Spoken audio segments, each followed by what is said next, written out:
고졸 이순호 권사입니다. 저를 보고 교수님 같아요, 도시여자 같아요, 몇몇 분이 저한테 이렇게 말씀해 주셨는데 여러분도 그렇게 보이시나요? 네. 내 마음의 청결을 위해 입부터 열어야 한다고 주일에 말씀하셨잖아요. 근데 제가 입을 꼭 닫고 있다가 청소가 하나도 안 되니 속이 썩어져 가고 있었는데 고졸고졸하고 이렇게 쏟아내니까 너무 살 것 같습니다. 지난 새벽 설교에서 저는 너무 시원했는데 피드백을 들어보니 제가 너무 고졸고졸하니까 어떤 분은 나는 고등학교 나온 것을 너무 대견하게 생각하고 있었는데 기분이 살짝 나빴다는 분도 있었습니다. 그래서 오늘은 고졸을 몇 군데 지웠어요. 그렇지만 저는 고졸고졸하며 인생 최고의 자유함을 누리고 있습니다. 이렇게 자유함을 누리도록 저를 만나주신 부활하신 예수님께 영광을 올려드립니다. 오늘 함께 보실 본문은 마태복음 22장 23절에서 33절 말씀으로 큐티인 제목은 부활의 하나님입니다. 담임 목사님의 저서 나리를 살리는 회개와 큐티인을 참고하였습니다. 마태복음의 저자 마태는 세리였습니다. 당시 세리들은 로마 권력을 등에 업고 백성을 착취했기에 마태도 동족인 유대인들에게 매국노로 불리고 따돌림을 당하면서 많은 상처와 열등감 속에 있었을 것입니다. 이런 마태에게 주님이 찾아오셔서 제자 삼아 주시고 죄의 문제를 해결해 주셨습니다. 저도 마태처럼 많은 열등감이 있지만 특별히 고졸이라는 학벌의 열등감이 참 컸습니다.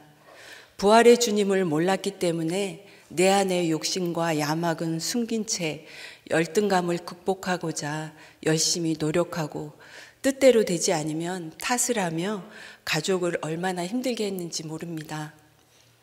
그랬던 제가 부활의 하나님을 믿게 되면서 열등감이 얼마나 큰 죄인지 깨닫고 회개하였습니다. 제게 임하신 부활의 하나님을 저의 삶을 통해 나누고자 합니다.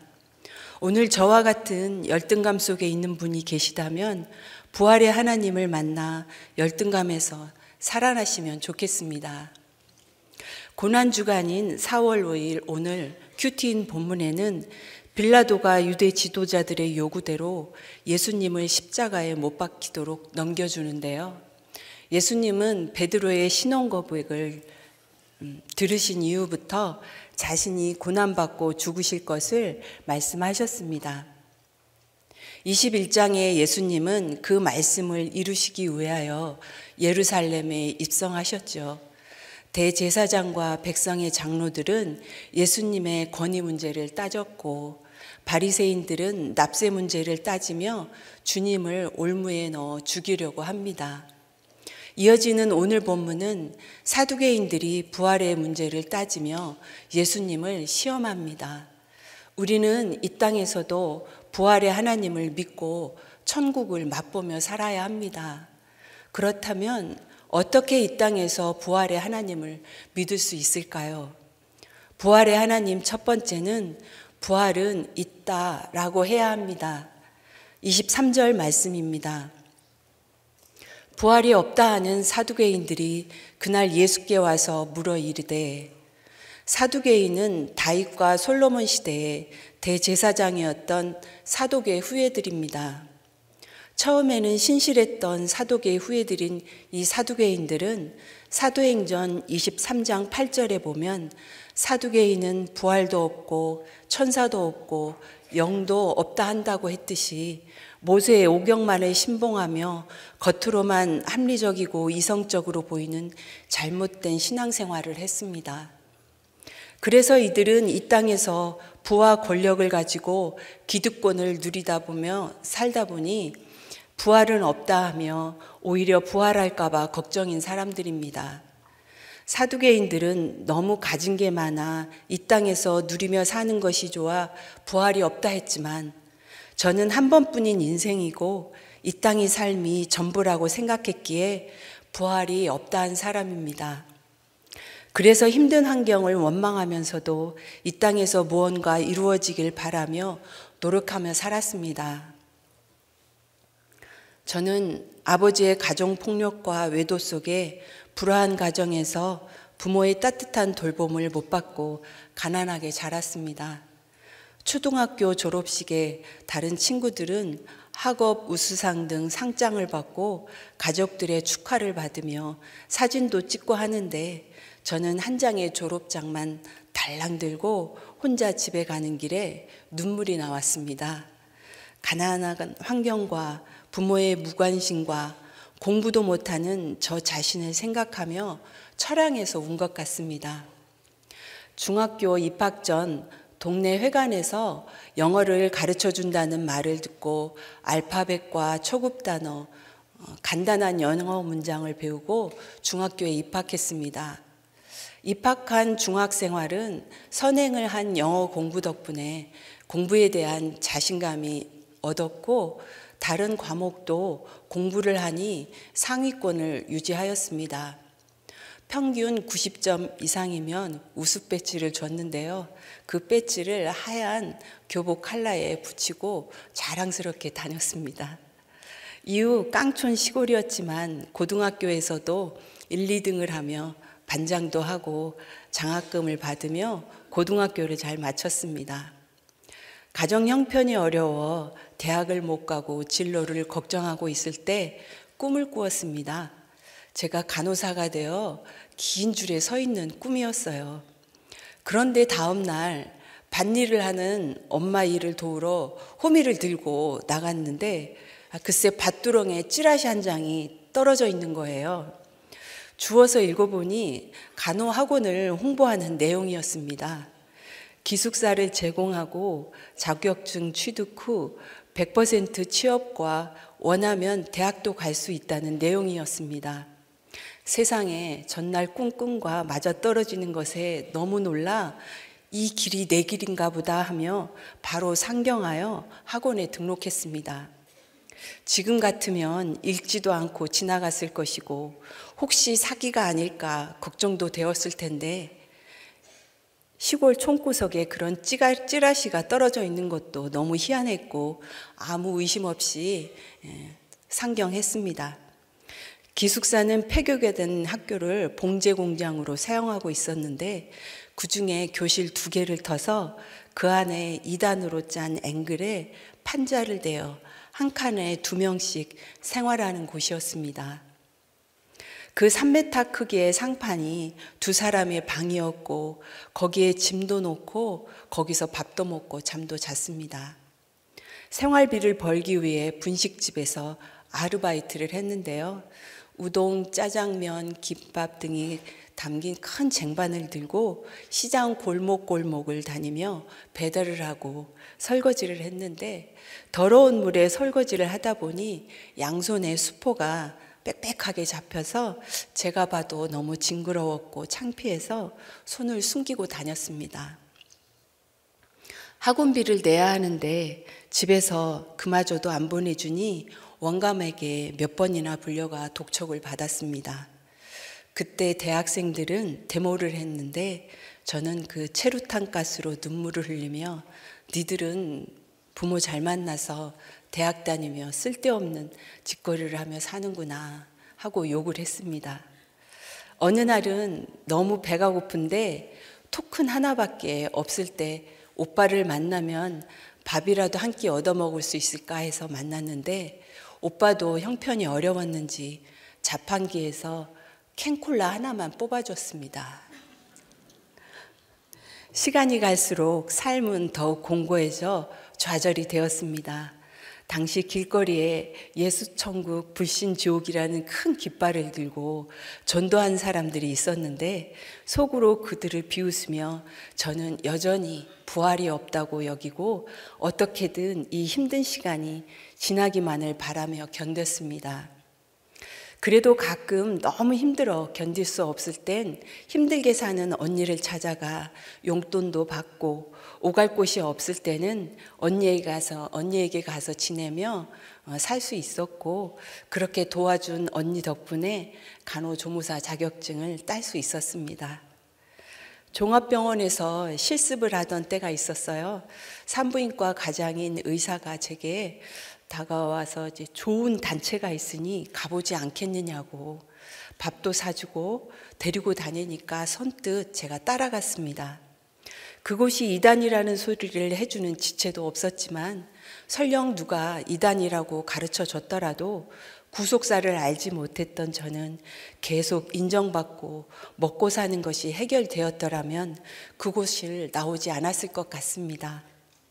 제 나이 또래들은 대학생들이었는데 학벌에 차별이 없이 저와 함께 같이 놀아주고 자기 집에 데리고 가서 부모님께 인사도 시키고 집밥도 먹여주고 재워주며 함께 해주었습니다. 이런 그들이 너무 좋았고 나도 대학생이 된 것 같은 착각을 하며 간호원이 아닌 간호보조원이라는 직업이 수치스러워 근무하던 직장도 그만두었습니다. 그리고 새벽부터 교주가 가는 곳마다 따라다니는 무리들과 같이 저도 따라다녔습니다. 당시 교주에게 뽑힌 사람들은 넓고 큰 집에서 함께 기숙하며 산다는 말에 살 집이 없던 저도 교주의 눈에 들고자 치장하고 다녔지만 뽑히지 않았습니다. 돈이 떨어지니 재워주고 먹여주는 식모살이까지 마다하지 않고 이단에 몸담았지만 식모와 대학생의 갭을 채울 만큼 이단의 메시지는 제게 그 정도로 크지 않았고 식모로 있던 곳에서도 나와야 했던 저는 기숙사가 있는 직장을 찾아 취직한 후 그곳엔 가지 않았습니다. 직장 생활에서는 그래도 제 일에 성취감이 있었습니다. 개인병원 산부인과 수술실에서 근무하던 저는 눈치가 빨라 일을 빨리 배웠고 환자의 위기 상황을 알아채고 보고하고 대처하며 일을 잘한다는 인정도 받았습니다. 대학을 나오면 큰 병원에서 누구보다 자신 있게 제 일에 자부심을 느끼며 일할 수 있을 것이라는 열망이 있었습니다. 그러나 빠듯한 월급을 받는 당시의 직장 생활로는 대학이라는 꿈을 이룰 수 없다 여기고 오직 결혼을 잘하는 것만이 찌질한 이 삶에서 벗어나는 길이라 생각했습니다. 수첩에 원하는 배우자상을 적어놓고 아침마다 주문 외우듯 읽고 외우며 읊조렸습니다. 정말 이 사람이다 싶은 사람을 만났고 나만 사랑해 줄 것 같은 모습에 반하여 결혼했습니다. 그런데 결혼 후 남편에게 폭언과 폭력을 당하니 가난하고 학벌이 없어서 남편이 무시한다는 생각이 드니 너무 비참하고 죽고 싶었습니다. 내 인생은 이렇게 살다 죽는 인생인가 하며 허무와 공허감으로 이혼을 생각했습니다. 그러면서 저녁에 아이 친구들 엄마와 만나 술도 마시고 노래방도 가는 등 기쁘고 즐거운 것을 찾으려 방황했습니다. 아마도 제가 간호사였다면 100% 이혼했을 것 같습니다. 교만한 제가 학벌이 없으므로 겸손한 환경에 매여 가정을 지킬 수 있었고 예수님의 부활의 확신을 가질 수 있었는데 그때는 말씀을 모르니 괴로워만 했습니다. 그래서 나는 무시당하고 살았지만 내 자녀만큼은 좋은 대학 졸업시켜 좋은 직장 보내서 이기고 이기는 삶을 살며 어디서든 당당하고 인정받는 삶을 살게 하고 싶어 어린아이를 달달 볶아가며 마음과 정신을 아프게 했습니다. 누릴 것이 많아서 이 땅이 좋사오니 하며 부활이 없다 하는 사두개인이나 가난하고 학벌이 없어서 부활이 없다고 한탄하며 남편을 원망하고 자녀에게 집착하며 부활을 믿지 않은 것은 똑같았습니다. 지금 돌아보면 남편은 분노 조절 장애가 있었는데 지혜가 없는 저는 남편의 한마디에 이를 갈며 따박따박 대들다 남편의 화를 돋웠으니 분노 조절 장애가 있는 남편의 폭언과 폭력은 당연한 결과였습니다. 지금 남편은 저녁에 4알, 아침에 1알 이 정신과의 약을 먹으며 분조장에 힘을 누그러뜨려 놓고 있었는데 담임 목사님의 말씀대로 팔복산에 산행을 하며 긍휼의 눈물을 흘려 치료되었으면 좋겠습니다. 남편은 성실하고 책임감이 강하고 자신을 인정해주면 한없이 자상합니다. 부탁하는 것도 너무 잘 들어주는 사람입니다. 그런데 아내의 머리가 남편이라는 것을 인정하지 않고 가진 것도 배운 것도 없는 제가 남편의 머리 꼭대기에 앉아 그저 사랑만 받으려 했습니다. 주님은 이런 저를 양육하시기 위해 남편을 6년 동안 지방으로 보내 주말 부부로 지내게 하시고 저는 그동안 공동체 예배와 부르심에 순종하여 양육을 받았습니다. 작년 12월에 발령받아 다시 올라온 남편은 신방과 탐방을 다니고 회사에서 흩어졌던 신우에도 다시 모이게 하여 큐티인으로 일주일마다 예배도 드리고 집에서 목자 모임도 하면서 지내고 있는 중 승진도 하였습니다. 적용 질문 드립니다. 내가 이루지 못한 것 때문에 원망하며 인생이 끝이라고 생각한 것은 무엇입니까? 이 땅에서 이것만은 꼭 있어야 한다고 붙잡고 싶은 것은 무엇입니까? 여러분은 부활이 있다고 믿습니까? 부활은 없다며 안 믿어지는 이유는 무엇입니까? 부활의 하나님 두 번째는 성경과 하나님의 능력을 오해하지 말아야 합니다. 24절부터 30절 말씀입니다. 선생님이여 모세가 일렀으되 사람이 만일 자식이 없이 죽으면 그 동생이 아내에게 장가들어 형을 위하여 상속자를 세울지니라 하였나이다. 우리 중에 7형제가 있었는데 마지가 장가들었다가 죽어 상속자가 없으므로 그 아내를 그 동생에게 물려주고 그 둘째와 셋째로 7째까지 그렇게 하다가 최후에 그 여자도 죽었나이다. 그런즉 그들이 다 그를 취하였으니 부활 때에 7 중에 누구의 아내가 되리이까? 예수께서 대답하여 이르시되 너희가 성경도 하나님의 능력도 알지 못하는 거로 오해하였도다. 부활 때에는 장가도 아니가고 시집도 아니가고 하늘에 있는 천사들과 같으니라. 부활은 없다 하는 사두개인들이 예수님께 와서 부활이 없다는 것을 주장하고자 계대혼인법으로 예수님을 올무에 넣으려고 합니다. 계대혼인법은 어떤 사람이 상속자가 없이 죽은 경우 그 동생이나 가까운 친척이 죽은 사람의 아내와 결혼하여 처음 낳은 아들을 죽은 사람의 아들로 삼아 대를 잇게 하는 유대법입니다. 아들이 7인데 마지부터 차례로 다 죽었고 그래서 같은 형수에게 7째까지 장가들었다면 부활 때에 그 여인은 천국에서 누구의 아내가 되느냐는 질문입니다. 여러분은 다 아시죠? 천국에서는 지금의 남편이 내 남편이 안 된다는 것을요.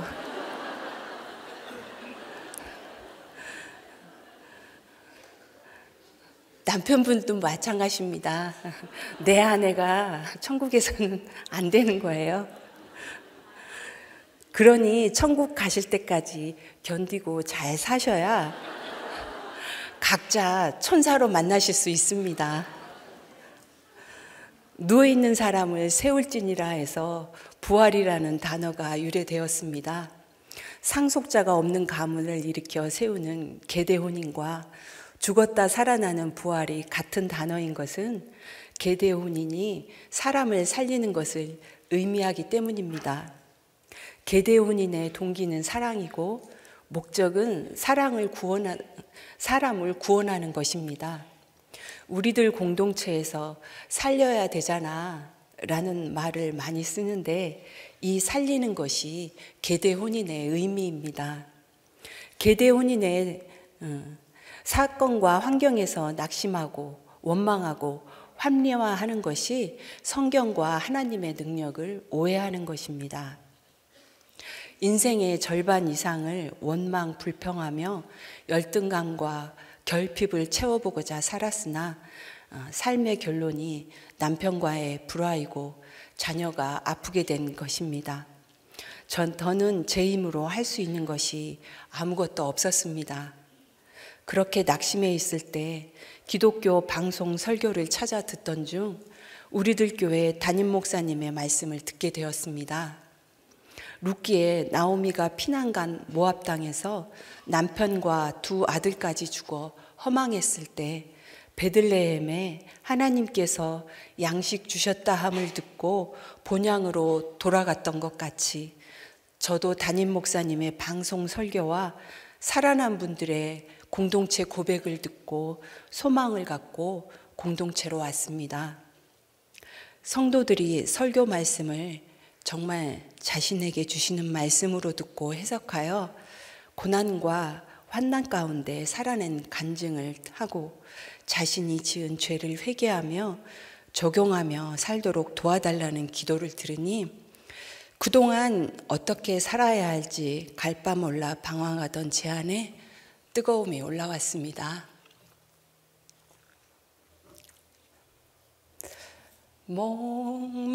목마른 사슴 시냇 물을 찾아 헤매이듯이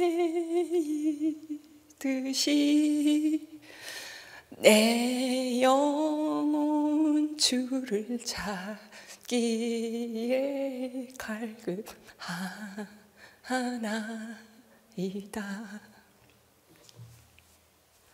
제가 너무 성령에 취했죠.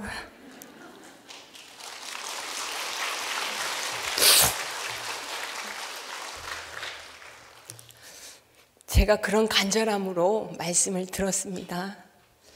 별 인생이 있는 줄 알고 내 원함만 갈구하며 질서와 역할은 무시하고 자기 연민에 젖어 저와 가족을 힘들게 했다는 것을 깨달았습니다. 이제는 현재의 환경을 넘어서려고 열심을 내지 않아도 되고 나의 역할에 순종하며 살면 된다는 말씀에 안심이 되어 이해 타산이 없는 부활 공동체에 묶여 양육받으며 매어 있었습니다. 시간이 지나니 비천하다고 생각했던 제게 직분이 주어질 때는 교회로부터 인정받는 것 같아 너무 기뻤습니다. 사독처럼 저도 교회의 직분에 신실한 일꾼이 되고자 직장 생활을 할 때처럼 공동체에서 잘 살아야겠다는 생각으로 열심을 내었습니다. 말씀도 몇 번씩 듣고 요약하며 목장을 준비했고, 평소에는 바닥에 머리카락이 휘날리는데 집에서 목장을 할 때면 청소하랴 밥하랴 힘드니 온 식구들을 달달 볶아가며 반짝반짝 청소도 하고 크게 한상 차려 대접했습니다. 목원으로부터 무시를 받을 때는 속으로는 이를 갈면서 겉으로는 님 말이 맞아요 하며 목장만 나오도록 비유를 마쳤습니다. 가족에게는 인색하게 하고 공동체에는 여유를 부렸습니다. 이렇게 어린아이같이 기복산에 오르는 적용이었지만 그럼에도 주님께서 풍성하게 영육간에 부어주셨습니다. 그렇게 딸도 공동체에서 신결혼하여 믿음의 후대가 세워지는 가문의 영광으로 이어지니 이제 다 이루었다, 여기가 좋사오니 하며 사두개인이 부활이 없다 한 것처럼 저도 편하게 누리며 살고 싶은 마음이 들어왔습니다. 그러자 얼마 못 가 저의 믿음의 바닥이 드러났습니다. 고난 가운데 있는 지체들에게 처음에는 손과 발이 가는 적용을 하며 열심을 내다가 그래도 해결이 안 되니 부담이 되고 피하고 싶어졌습니다. 지체들의 사건이 해석되도록 함께 말씀 보고 살아나도록 기도하며 가면 되는데 시간이 길어지니 내가 무엇인가 더 해야 하는 건가 하는 생색도 났고 다른 정답이 있는데 내가 고졸이라 말씀으로 확신 있는 처방을 못한다는 열등감이 쓱 들어오면서 그렇다면 나는 더는 못해. 이젠 쉬고 싶다 하며 본색이 드러나 매너리즘에 빠졌습니다. 저는 대학 나오고 유학 다녀온 사람들과 항상 비교했습니다. 공동체에서도 목장 예배를 드리고 와서 또 목자 모임을 인도하고 와서 학벌이 좋은 사람들은 그렇게 처방하지 않았을 텐데 하면서 자괴감을 많이 느꼈습니다. 담임 목사님께서 말씀 중 목장 보고서에 올라온 처방을 읽어주실 때면 어떻게 저런 처방을 할 수 있지? 정말 놀랍고 부러웠습니다. 고난과 환난 속에서 십자가 지는 적용을 삶으로 살아낸 분들의 사람 살리는 처방인데 그렇지 못한 저와 비교했습니다. 사두개인들이 말씀의 능력, 하나님의 능력을 모르니 천국을 이 땅과 연결된 것으로 오해하여 이상한 질문을 했듯 저도 부활의 확신이 없었기에 고졸이라 깨달음도 부족하고 영적인 실력이 부족하다며 성경과 하나님의 능력을 오해했습니다. 그러다 코로나 기간에 갱년기가 왔고 목 디스크의 이명으로 건강이 점차 안 좋아졌습니다. 처음에는 아픈 것을 핑계대며 숨을 수 있어서 좋았는데 점점 심해지니 공고해지고 무기력의 기쁨이 하나도 없어졌습니다.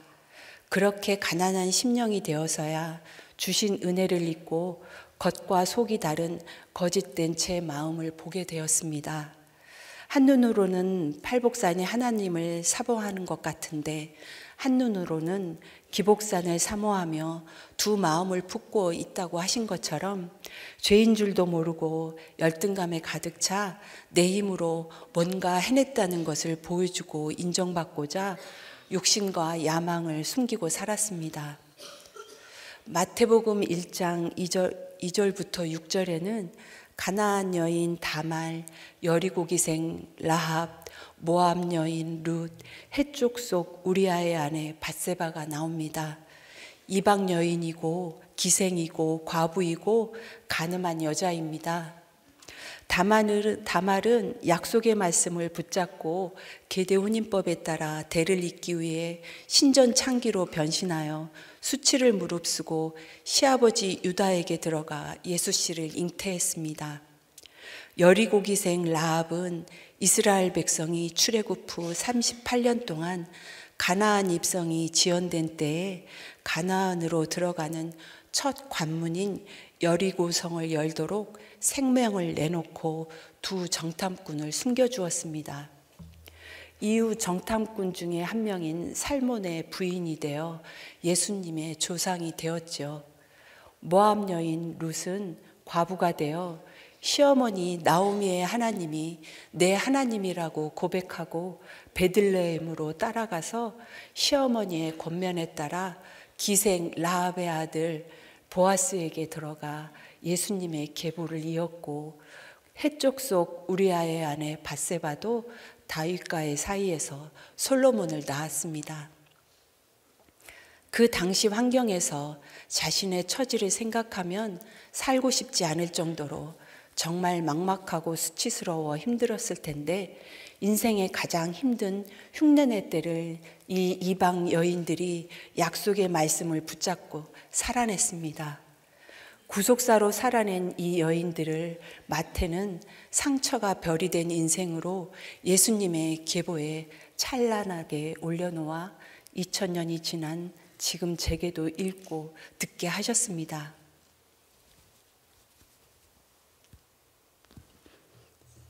이 4명의 여인들이 겪었을 수치심과 슬픔, 절망 속에서도 간절한 소망을 주님께서 지켜보시고 찾아가 주셨듯 여전히 학벌의 열등감의 벽이 무너지지 않아 원망하고 탓하는 제게도 찾아오셔서 순호가 구원받은 인생이 최고다.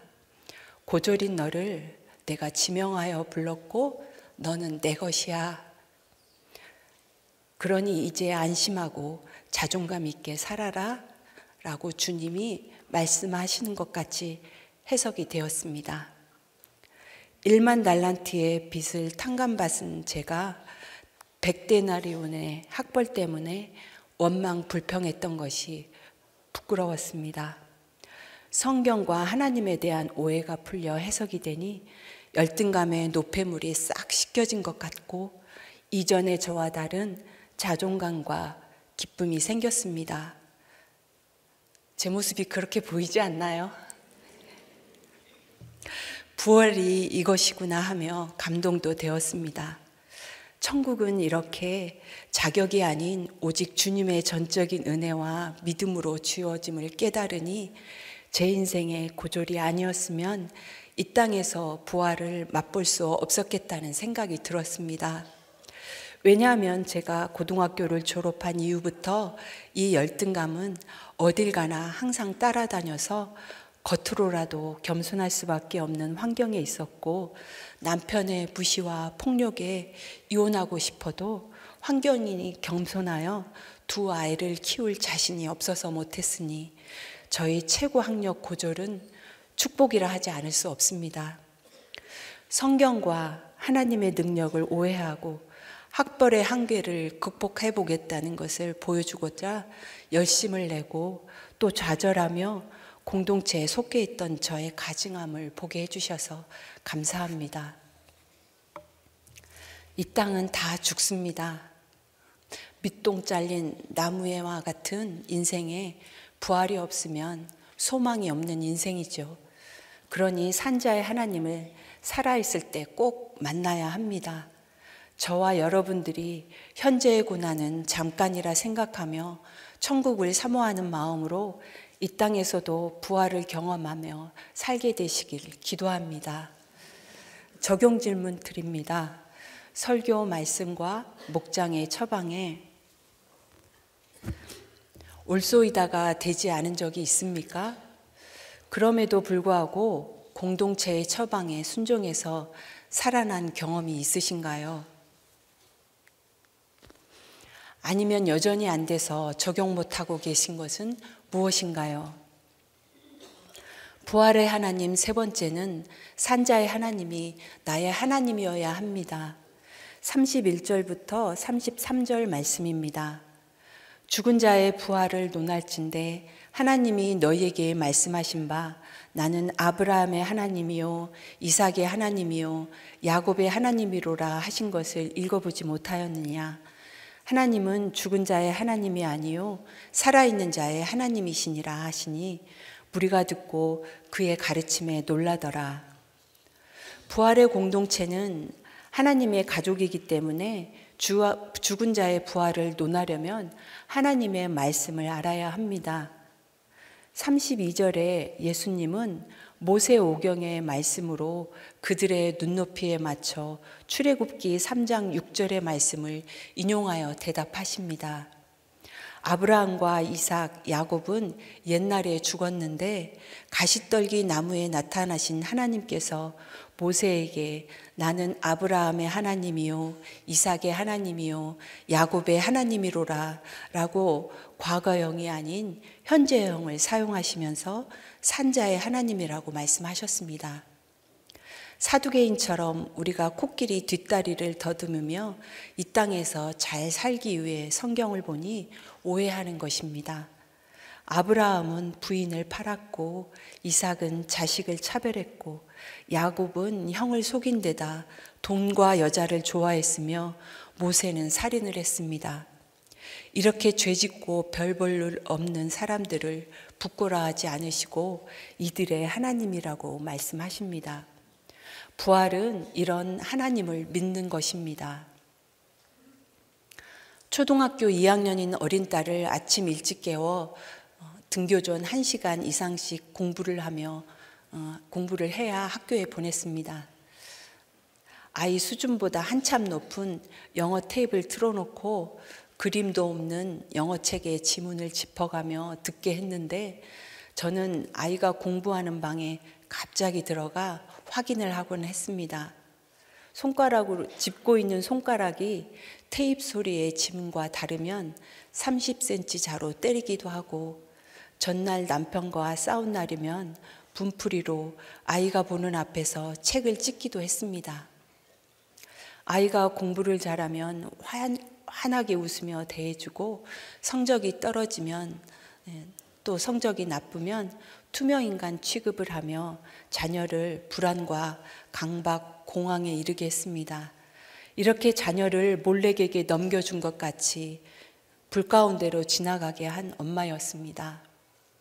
자녀에게 행한 악한 일들을 다시 생각나게 하시고 산자의 하나님이 옳소이다 하며 다시금 회개케 하는 일이 있었습니다. 강박과 우울, 공황을 앓았던 딸이 공동체에서 신결혼하고 목장 참석도 잘하고 부부가 부소도 섬기며 너무 예쁘게 지내는 모습에 마음의 병이 다 나았나 보다 하며 너무 감사했고 좋았습니다. 그런데 작년 11월쯤 결혼한 딸이 직장에 다녀오면 숨이 잘 쉬어지지 않고 사람 많은 곳에서 답답함을 느낀다며 정신과에 다녀왔다고 합니다.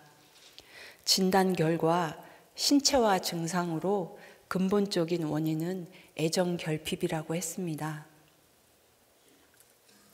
애정결핍이라는 말을 듣는 순간 딸과 사위 앞에서 눈물부터 나왔습니다. 내 배로 낳은 딸이 시집 갈 때까지 함께 살았는데 애정결핍이라는 말을 듣고 제가 한 행동들이 생각나 그저 미안하다. 엄마가 미안해. 엄마가 정말 잘못했어. 이 말밖에 할 말이 없었습니다. 검사 결과를 보니 애정과 의존에 대한 욕구가 많은데 원가정에서 진실되고 깊이 있는 정서적 경험의 부족이 원인이라고 했습니다.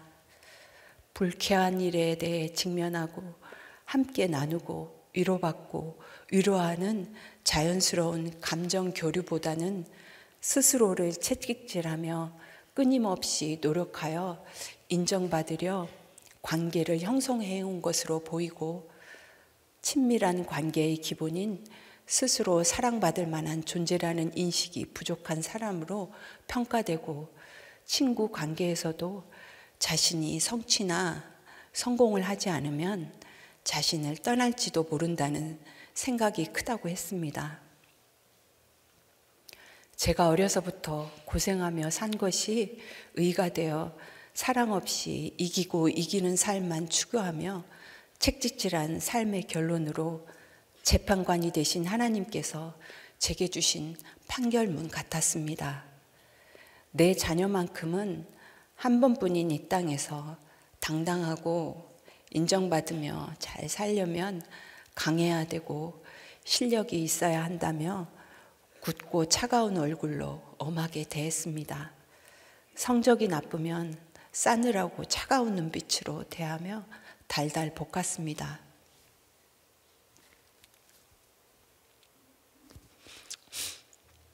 제게 말없이 당하기만 한 딸은 총통학교 때는 공부 잘해서 엄마에게 인정받는 것이 목표가 되다가 사춘기쯤엔 반항심이 올라왔고, 청년기에는 엄마의 이중적인 모습에 용서가 되지 않았다고 했습니다.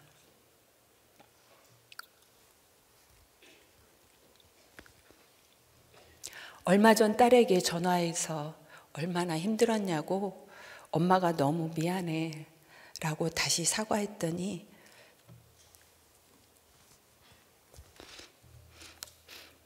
딸은 이제 괜찮아. 엄마 때문에 내가 예수님 만났잖아. 그리고 내가 엄마에 대한 상처를 해석할 수 있을 때 결혼하게 해달라고 예수님께 기도했었어. 그런데 정말 해석이 되고 나니 오빠를 만나게 해주셨고,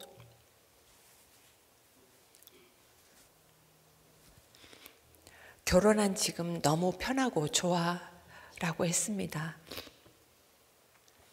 어려서부터 공동체에서 공예배와 또래끼리 목장 예배를 드리며 자란 딸이 엄마로부터 받은 상처에 갇혀 있지 않고 산자의 하나님을 바라보며 이렇게 해석하고 가니 너무 감사할 뿐입니다. 예수님은 아브라함과 이삭과 야곱의 하나님이라고, 산자의 하나님이라고 하십니다. 죄만 짓고 갈 짧은 인생길에 내일이 없는 것 같은 절망적인 상황에 있을지라도 부활의 주님을 의지하여 영육이 살아나시기를 기도합니다. 살아있을 때 산자의 하나님을 믿고 그 하나님이 나의 내일이라 고백하고 팔복산을 오르며 천국을 소망하는 우리들이 되기를 기도합니다. 적용 질문 드립니다. 자녀를 이기고 이기는 삶을 살라고 책찍질하고 있지는 않나요? 아직도 이 땅의 삶이 전부라고 여기시나요? 내가 겪은 고난과 수치가 살아계신 하나님을 만나게 하는 통로임을 믿습니까?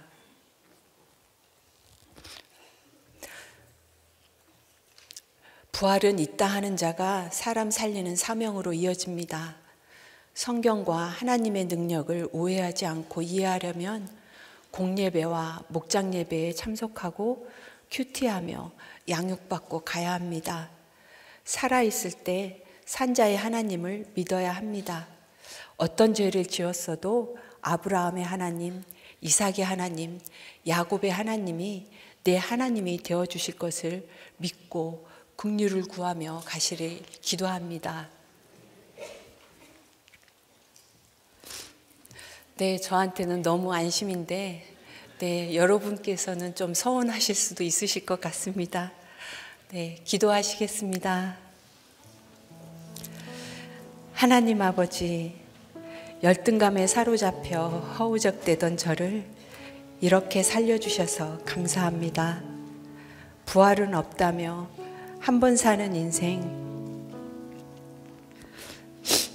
이 땅에서 사두개인처럼 잘 살고 싶어 주님을 대적하는 줄도 모르고 열심을 내며 함부로 살았습니다. 이런 저를 때마다 막아주시고 공동체로 인도하셔서 성령의 말씀을 듣게 하시고 팔복의 삶을 사모하게 하셔서 감사합니다. 욕심과 야망은 숨기고 학벌 탓을 하며 가족을 힘들게 했고 비교하고 시기하며 질투하고 하나님을 원망하였습니다. 이렇게 성경과 하나님의 능력을 오해한 것을 불쌍히 여겨 주시옵소서. 천국 가는 그날까지 산자의 하나님이 내 하나님이 되어주실 것을 믿고 긍휼을 구하며 가는 저와 우리들이 되도록 붙잡아 주시옵소서. 이제 우리들이 공동체에서 거짓된 내 속의 죄악을 쏟아내고 흘려보내 말씀으로 채우는 정결한 자 되게 하시고 부활의 하나님을 전하여 사람 살리는 사명 감당하도록 은혜 주시옵소서. 비천한 나를 위해 십자가에 못 박혀 죽으신 또 부활하신 예수님의 이름으로 기도드리옵나이다. 아멘. 이 말씀을 기억하시며 함께 찬양하겠습니다.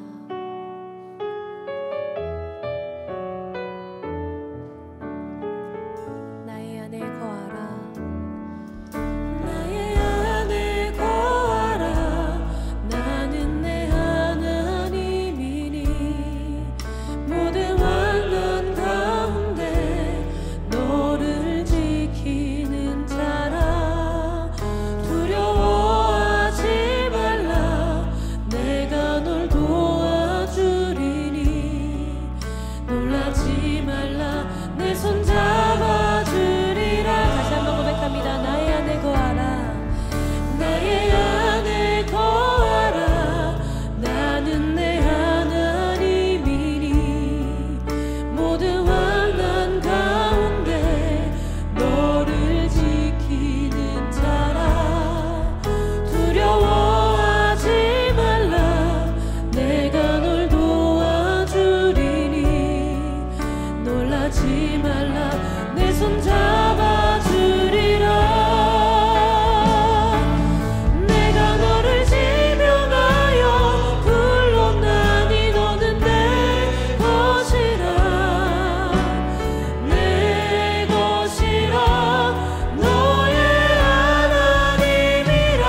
기도하겠습니다.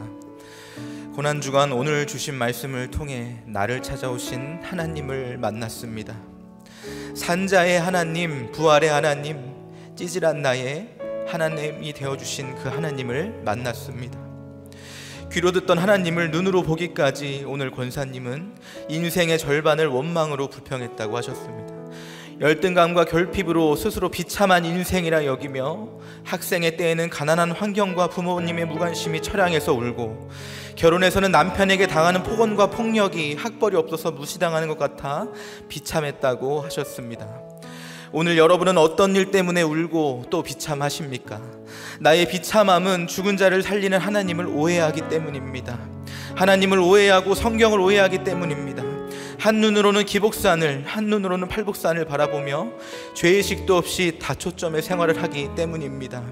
열등감과 상처를 채워보고자 열심히 산 결론이 남편과의 불화이고 자녀의 아픔이라고 하셨습니다. 더는 내 힘으로 아무것도 할 수 없을 때 주님이 찾아와 주셨습니다. 찌질한 나의 하나님이 되어 주셨습니다. 순호가 구원받은 인생이 최고야, 내가 너를 지명하여 불렀고 너는 내 것이라고 말씀해 주셨습니다.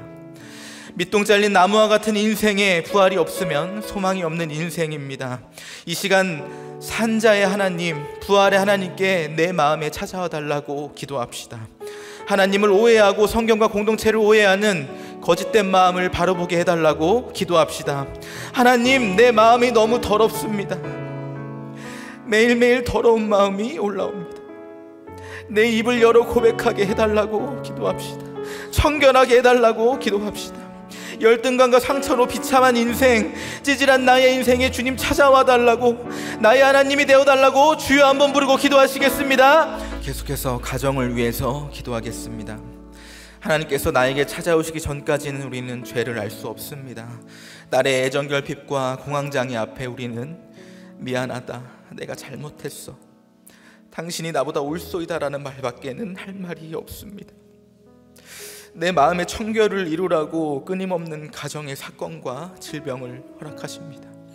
우리는 주신 사건과 훈련을 통해서 날마다 올라오는 악한 생각을, 숨은 죄악들을 끊임없이 고백하고 흘려보내야 합니다. 흘러보낸 그 자리에 말씀으로 채워나가야 합니다. 이 시간 바람 사건, 술, 담배, 게임, 음란의 중독, 질병, 별거와 이혼의 사건으로 멈춰있던 나의 마음이 심장이 뛰는 사건이 되게 해달라고 기도합시다. 큐티에 심장이 뛰고 예배에 심장이 뛰고 목장에 심장이 뛰어서 나의 더러운 노폐물 구석구석 곳곳에 나의 모든 죄가 빠져나가고 청결하게 해달라고 기도합시다. 남편의 자리, 아내의 자리, 자녀의 자리, 주신 사명의 자리에서 여전한 방식으로 잘 닦고 비비고 문지르며 청결한 내가 되게 해달라고, 아직도 내 마음속에 흘러가지 않고 고백하지 못한 죄를 고백하고 회개하게 해달라고, 주님 내 마음이 우리 가정이 팔복의 말씀으로 채워지게 해달라고, 환경이 아니라 주님을 바라보게 해달라고, 구원을 바라보게 해달라고, 가족과 목장 공동체 위해서 주여 한번 부르고 기도하시겠습니다. 마지막으로 교회와 나라를 위해 기도하겠습니다. 나라가 없으면 예배도 드리지 못하고 교회도 없다고 하셨습니다. 말씀으로 세워진 이 나라가 팔복산의 청결을 이루게 해달라고 기도합시다. 하나님께서 주시는 지혜와 계시의 영으로 당신이 나보다 옳습니다 고백하게 해달라고, 온 교회가 먼저 당신이 옳소이다 하게 해달라고 기도합시다. 그래서 한 영혼이 살아나고 가정이 살아나고 교회가 살아나고 나라가 살아나게 해달라고, 하나님의 오르심이 서로를 사랑하는 것으로 나타나게 해달라고, 세워지는 위정자들이 생명을 살리는 법을 제정하고 인구절벽, 차별금지법과 같은 악법들을 주님 막아주시고 날마다 더러움을 씻어내고 말씀으로 채워지는 청결한 나라가 되게 해달라고 기도합시다.